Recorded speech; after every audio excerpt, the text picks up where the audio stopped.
Der hat eine Band vor uns gespielt mit einem jungen, sehr guten, versierten Gitarrist. Eine richtige Wildsau auf der Bühne.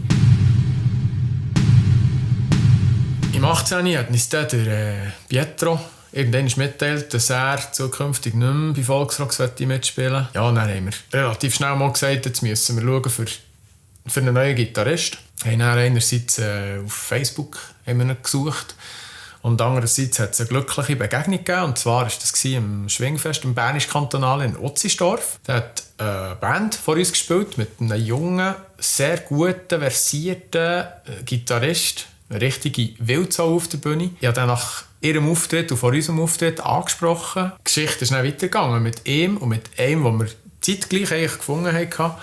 Wir haben dann gesagt, dass sie beide so gut, dass wir auch beide dazukommen und mit ihnen den Weg weitergehen. Und so sind der Adi und der Louis dann zu Volksrocks gestossen. Ja, die ersten Berührungen war ein relaxter Abend mit meiner Frau zusammen vor dem Fernsehfinale von Landfrauenkoche. Heute und jetzt haben sie gespielt oder haben sie gespielt.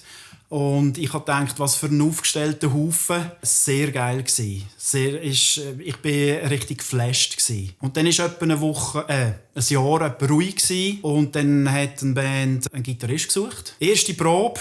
Ich habe etwa 6 bis 8 Songs vorbereitet. Die erste Probe ist dann gerade ein bisschen länger gegangen. Auch da war es sehr cool gsi. Ich habe mich gerade daheim gefühlt. Und für mich hat es nur eins Gas gegeben, und zwar Vollgas.